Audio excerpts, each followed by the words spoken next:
Salam, Om Swastiastu, salam kebajikan. Saudara-saudara sebangsa dan setanah air Indonesia, pada video kali ini kami ingin mengingatkan kepada saudara sebangsa bahwa COVID-19 varian Delta yang dari India sudah masuk ke Indonesia. Mari kita lihat berita berikut ini dengan judul Waspada, virus corona India telah menyebar di Jakarta, Kudus, dan Bangkalan. Kontan.co.id, Jakarta. Menteri Kesehatan Budi Gunadi Sadikin menyatakan virus corona COVID-19 varian dari India atau varian Delta atau virus corona B1617.2 sudah mendominasi pasien di 3 kota, yaitu Kudus, Jawa Tengah, Bangkalan, Jawa Timur, dan di DKI Jakarta. Karena itu, Menkes Budi Gunadi Sadikin menegaskan agar masyarakat meningkatkan disiplin penerapan protokol kesehatan karena virus corona COVID-19 varian dari India atau varian Delta ini lebih cepat menyebar di masyarakat, meskipun tidak lebih mematikan.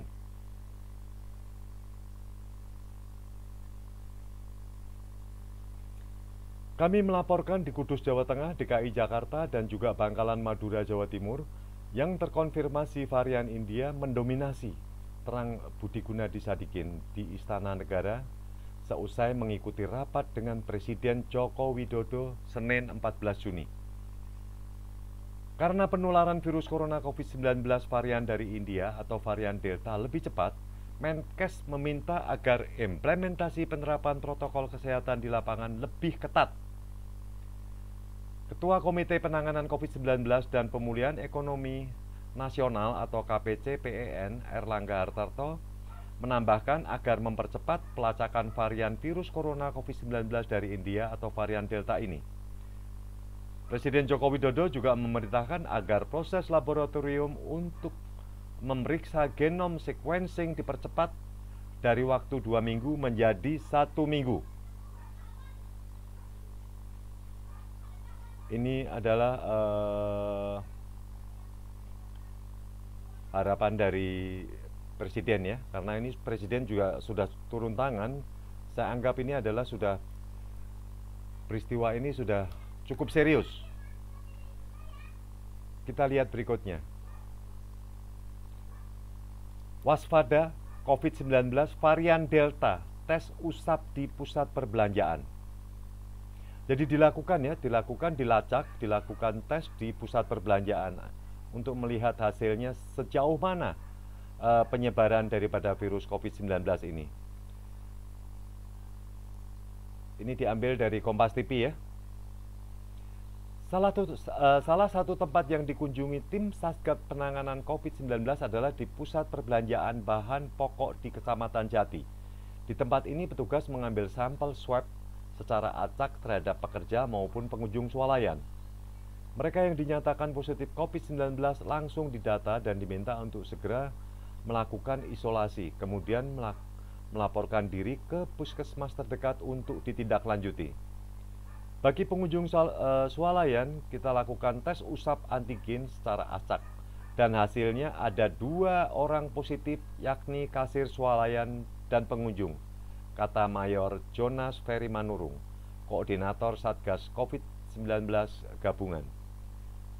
Berbagai upaya dilakukan oleh pemerintah Kabupaten Kudus untuk mencegah penyebaran COVID-19 varian Delta.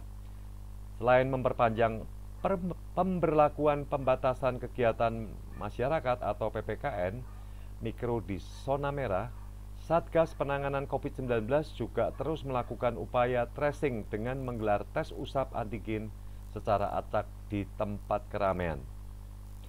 Jadi ini dilakukan tes ya, semua saudara-saudara sebangsa, dilakukan tes untuk mengetahui sejauh mana penyebaran daripada virus ini. Rooms are very spacious. The rooms.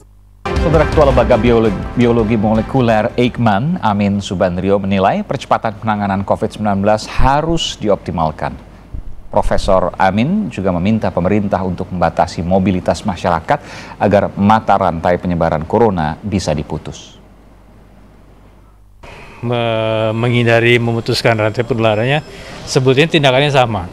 Selama kita bisa menghentikan, mencegah virus itu loncat dari satu orang ke orang lain, itu kita bisa memutuskan rantai penularan. Terkait dengan hal itu, kita harus betul-betul mencegah kerumunan dan mobilitas. Lonjakan kasus corona di Pulau Jawa semakin mengkhawatirkan. Salah satu penyebabnya adalah banyaknya warga yang dinilai melanggar protokol kesehatan dengan tetap bepergian atau mudik saat libur Lebaran lalu. Bagaimana kini upaya pemerintah dan kita sebagai warga memperlambat laju penyebaran virus corona? Kita akan bahas bersama Kepala Lembaga Biologi Molekuler Eijkman, Profesor Amin Subandrio. Selamat malam, Prof. Selamat malam, Mas Aiman. Iya, Prof. Saya ingin konfirmasi dulu bahwa apa yang terjadi saat ini meningkat di beberapa daerah, ada Bangkalan, Kudus, termasuk juga DKI Jakarta, karena varian Delta yang berasal dari India.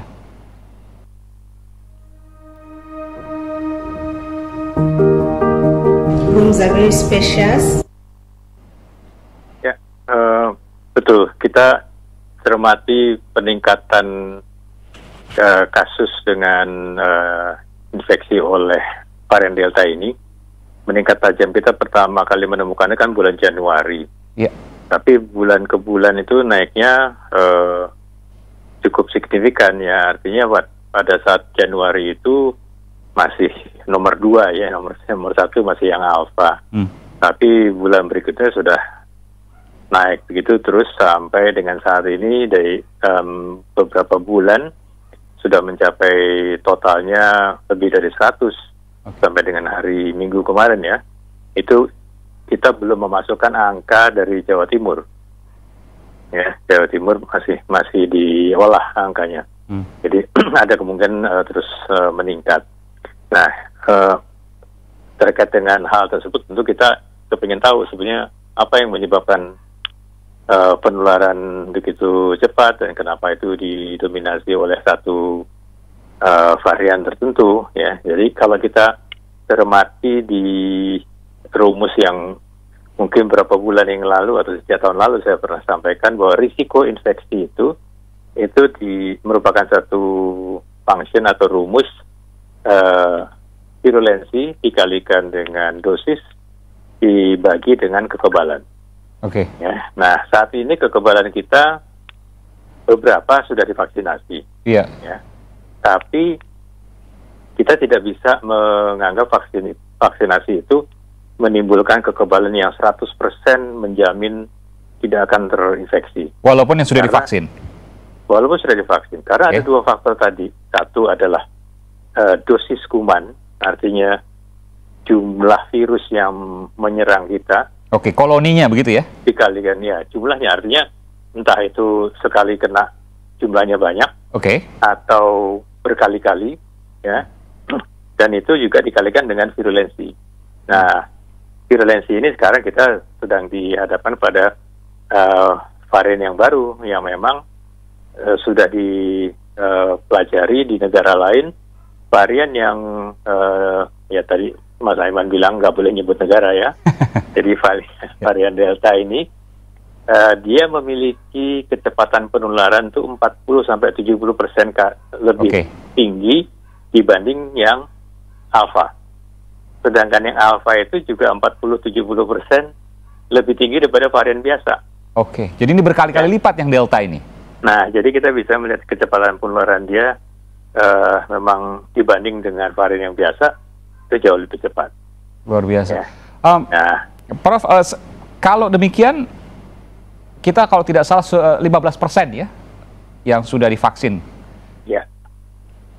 Apakah kemudian bisa dikatakan bahwa yang sudah divaksin tidak mempan terhadap varian baru, varian Delta ini? Tidak 100% tidak mempan. Ya. Artinya tergantung lagi tadi itu berapa banyak terpaparnya. Kalau terpaparnya dalam jumlah besar atau berkali-kali, itu akan bisa mengalahkan kekebalan yang sudah kita miliki. Dengan vaksin apapun, katakanlah yang kemudian dikatakan yang paling efikasi paling tinggi, Pfizer misalnya, atau bagian dari AstraZeneca yang kemudian bisa menangkal varian Delta misalnya. Apakah juga termasuk dengan semua vaksin yang lain? Ya, pada umumnya seperti demikian. Jadi semua vaksin, sekalipun seseorang sudah divaksinasi dengan vaksin manapun, tetapi kalau dia terpapar dengan jumlah yang sangat besar atau virulensinya tinggi, dia tetap bisa atau terbuka kemungkinan untuk terinfeksi. Gimana bisa digambarkan, Prof? Kalau seseorang misalnya terpapar virus dengan kelompok virusnya itu yang sangat besar, dengan koloninya yang sangat besar, gimana bayangannya? Kok bisa seperti itu? Nah, jadi kita bisa melihat orang bisa terpapar satu orang, ya, dengan terpapar beberapa orang atau berkali-kali. Ini contoh ekstrimnya adalah teman-teman yang bekerja di fasilitas kesehatan. Mungkin satu hari terpaparnya kecil, tapi dia terpaparnya setiap hari. Oh, numpuk di tubuhnya? Iya. Ya, jadi itu menyebabkan dosis paparannya menjadi tinggi dan bisa mengalahkan kekebalan yang dia miliki. Oh, jadi begini, Prof. Jadi hari pertama mungkin dia terpapar sedikit, tapi masih hidup virus itu di dalam tubuhnya dia. Hari kedua dia kena lagi, nambah lagi. Hari ketiga dia nambah lagi. Hari keempat baru mungkin dia positif, begitu? Nah, jadi lama-lama kekebalannya juga bisa diatasi oleh penyerangnya, ya. Karena kan belum sampai pulih sudah datang lagi serangan besok lagi. Itu yang menjelaskan kenapa walaupun sudah divaksin tetap bisa kena. Betul. Nah, pada masyarakat itu juga seperti itu. Kalau mereka setiap hari keliling-keliling misalnya, mengabaikan protokol kesehatan, atau setiap hari bepergian atau dalam beberapa hari dia berada di dalam kendaraan umum misalnya, atau menghadiri pertemuan secara berturut-turut gitu. Itu juga meningkatkan risiko. Satu hari terpapar mungkin dia kuat, tapi 2 hari belum tentu, 3 hari apalagi. Betul. Ya, jadi tubuh juga perlu waktu untuk recover, untuk memperbaiki sistem kekebalannya. Setelah diserang hari pertama misalnya, dia kan butuh waktu, tapi belum pulih, besoknya sudah kena lagi. Saat ini terus-menerus bahkan. Iya, saat ini resepnya yang dilakukan oleh pemerintah pusat maupun pemerintah daerah adalah PPKM, pembatasan dalam skala mikro, tingkat RT, RW, bahkan sampai ke tingkat kelurahan atau desa. Apakah perlu dilakukan lockdown yang lebih luas lagi menurut Prof. Amin? Sebetulnya yang paling penting kita memberi pemahaman dan juga kesadaran masyarakat ya, bahwa kontak itu menjadi sangat penting, makanya kerumunan itu harus sangat dihindari. Selain secara perorangan kita harus melindungi kan, dengan masker, cuci tangan, ya, kebersihan diri. Itu. Tapi kan nggak bisa semuanya diberikan pemahaman seperti itu, Prof. Banyak juga, bahkan sangat banyak orang yang masih tidak percaya dengan penyakit COVID ini, dengan virus COVID ini, dengan wabah ini. Betul, justru itu yang pangkalnya yang menyebabkan mereka tidak merasa perlu untuk melakukan 5M tadi.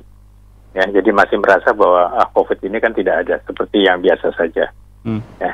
Itu juga menjadi salah satu dasar kenapa mereka juga enggan untuk divaksinasi nantinya.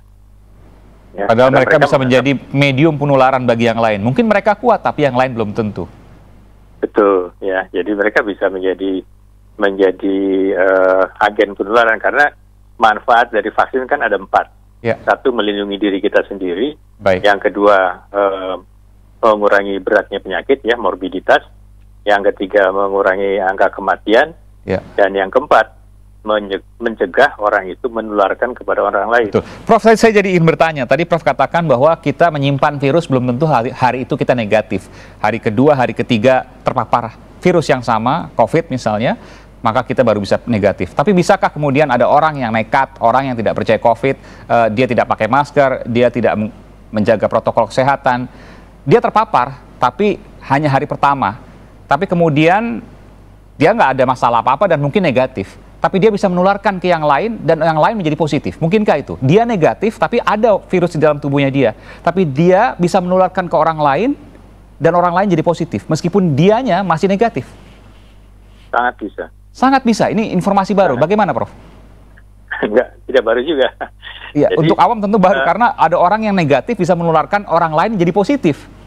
Itu kan secara awam tentu hal yang bukan hal yang mafhum, bukan hal yang umum. Ya, jadi cara kita mendeteksi keberadaan virus di tubuh kita itu kan pakai, yang sekarang yang paling bagus kan PCR. Aha. Ya. Nah, tapi kan ada namanya LOD, Limit of Detection. Iya. Jadi jumlah virus tertentu baru bisa terdeteksi oleh PCR yang paling sensitif sekalipun. Nah, kalau virusnya ada di bawah limit of detection, maka dia ada di tubuh orang itu, tapi belum terdeteksi. Tapi dia tetap bisa menularkan, loncat ke orang lain. Oke. Ya. Dan di orang lain virus itu berkembang dengan pesat, mungkin saja itu. Ya, betul. Kalau orangnya kebetulan kekebalannya tidak bagus, maka virusnya bisa dengan senang hati memperbanyak diri. Betul. Artinya soal tracing ini juga jadi masalah juga kalau seperti ini, Prof. Karena dites negatif tapi bisa menularkan. Betul. Jadi orang-orang yang kontak erat kan sejak awal kan diidentifikasi siapa saja yang kontak erat. Iya. Dan kontak erat itu harus isolasi. Ada definisi ya, harus diisolasi. Walaupun negatif. Ya. Oke, baik. Sebelum dites pun harus isolasi kalau dia memang kontak erat. Baik. Walaupun negatif selama beberapa hari tetap harus isolasi, sebaiknya sesuai dengan masa inkubasi virus 7 atau 14 hari. Ya. Baik.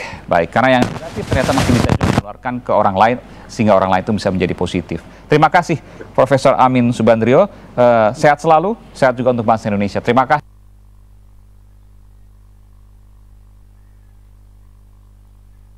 Demikian keterangan dari Ekman ya, bahwa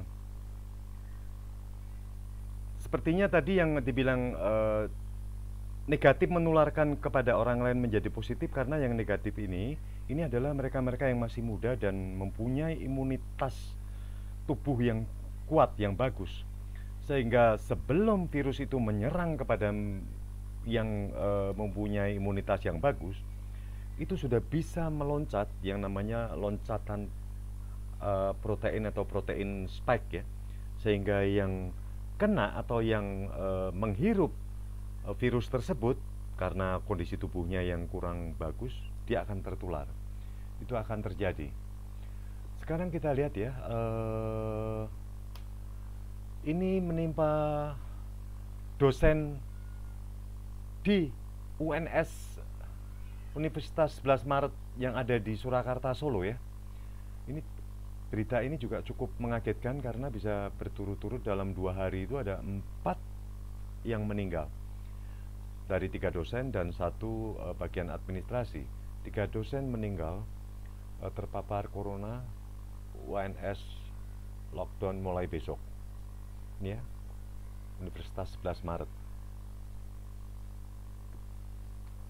Suasana duka menyelimuti Universitas 11 Maret atau UNS Solo. Setidaknya dalam 2 hari ini ada 3 orang dosen UNS meninggal dunia dalam kondisi terpapar virus corona atau COVID-19. Hal tersebut disampaikan Rektor UNS Jamal Wiwoho saat membuka acara doa bersama untuk 3 dosen tersebut. Acara doa bersama digelar secara daring malam ini. UNS berduka.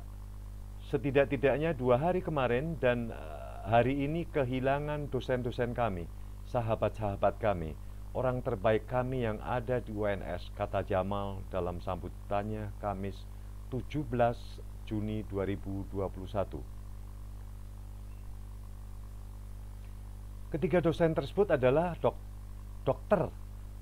Muhammad Arif Taufik Kurahman dari Fakultas Kedokteran, Didik Sri Wahyono dari Fakultas MIPA, dan Medianto dari Fakultas Teknik. Jamal menyebut COVID-19 adalah penyebab ketiganya berpulang. COVID telah merenggut nyawanya. COVID telah memisahkan mereka bertiga dengan kita. Dan COVID telah memberikan pelajaran untuk selalu hati-hati. Kita doakan bersama-sama, ujar dia. Dalam acara tersebut, Jamal mengatakan merasa kehilangan dengan kepergian 3 dosen ini, sebab ketiganya memiliki kenangan tersendiri bagi Jamal dan sivitas akademika UNS lainnya. Yang amat menyenangkan sekaligus, dia sering menghiasi layar televisi. Suaranya hebat. Beliau dosen Fakultas Kedokteran, kata Jamal. Bapak Didik Sri Wahyono, sarjana teknik, master teknik, ya kan, dosen yang saat ini belajar atau tugas belajar S3 di Inggris. Dia juga aktivis keagamaan yang luar biasa. Beliau ketua cabang NU di Inggris. Kapasitas beliau sebagai intelektual muda tidak diragukan lagi. Banyak menginspirasi anak muda untuk kuliah di luar negeri, menginspirasi untuk melakukan riset dan publikasi, imbuh Jamal. Ketiga, Insinyur Merdianto MT. Pak Medi dosen hebat di Fakultas Teknik, energik, menginspirasi dosen muda. 3 dosen terbaik ini telah meninggalkan kita bersama dengan sejuta kenangan yang menginspirasi, katanya. Dikonfirmasi secara terpisah, Jamal mengatakan akan melakukan pembatasan aktivitas secara ketat di UNS pada 18 hingga 25 Juni 2021. Hanya sivitas akademi dengan urusan urgen yang diperbolehkan masuk. Iya betul, pembatasan aktivitas tanggal 18 sampai 25 Juni. Pokoknya hanya yang penting-penting saja yang bisa masuk, kata Jamal kepada wartawan melalui telepon. Menurutnya, aktivitas di kampus sudah sekitar sebulan sepi karena masa libur kuliah. Dia memastikan penularan COVID-19 tidak mungkin terjadi karena kuliah tatap muka yang sedang diuji coba oleh UNS. Tidak mungkin terpapar karena pembelajaran percobaan atau tatap muka. Karena percobaannya kan April, Mei sudah libur lebaran, kita selanjutnya melakukan tracing. Jadi ini yang diutarakan oleh rektor ya. Tapi di sini ada di berita yang lain. Jadi tiga dosen dan 1 bagian administrasi meninggal karena COVID. Kita harus berhati-hati, saudara-saudara sebangsa yang menonton video saya kali ini, karena ini adalah peringatan jelas. Karena bukan main-main, karena varian baru, varian Delta yang dari India yang dia bilang tidak boleh disebutkan negaranya, itu sangat-sangat cepat sekali penularannya. Kita semua sudah tahu deh, India bagaimana begitu heboh, luar biasa ya, saya rasa terheboh di dunia waktu terjangkit varian Delta ini. Karena kebetulan ada perayaan besar ya, waktu itu ada perayaan nasional keagamaan yang membuat orang pada mandi di Sungai Gangga. Jumlahnya setiap hari ada ratusan ribu ya, atau jutaan ya, sehingga sebagian besar mereka terpapar, sehingga terjadi rumah sakit penuh, kehabisan oksigen. Terus tempat kremasi untuk pembakaran mayat mereka yang beragama Hindu pun sudah tidak bisa menampung. Akibatnya banyak mayat-mayat atau banyak jenazah-jenazah dibakar di tengah lapangan, sampai dibakar pun di atas tempat tidur rumah sakit. Dan mereka yang beragama Islam itu sampai dikubur secara massal ya, dimakamkan secara massal di lapangan, digali tanah yang besar. Setelah dimandikan dan dikafanin, mereka dimakamkan atau dikuburkan secara massal. Kita lihat ini akibat daripada COVID-19 yang masih menakutkan atau masih menyerang Indonesia. Hari ini maksudnya kemarin ya, hari Kamis ya. Hari ini 32 jenazah COVID-19 dimakamkan. Begini penampakan antrian mobil jenazah di Jakarta. Saya rasa juga melanda di seluruh daerah ya. Ini seluruh daerah deh, saya bilang sekarang pun juga sudah semakin menggeliat. Saya rasa pandemi ini sudah mulai membesar, dan kita harapkan jangan sampai terjadi gelombang kedua atau seperti kejadian di India. Kasus positif COVID-19 di DKI Jakarta dan sekitarnya mulai mengalami peningkatan selama 1 pekan ini.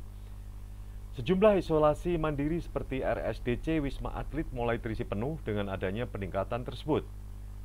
Di sisi lain, naiknya kasus COVID-19 juga terlihat dari adanya peningkatan pemakaman khusus pasien COVID-19, seperti yang terjadi di tempat pemakaman umum Rorotan, Cilincing, Jakarta Utara. Jadi ini saya lihat itu yang seperti dosen pun juga katanya beberapa hari dia meninggal.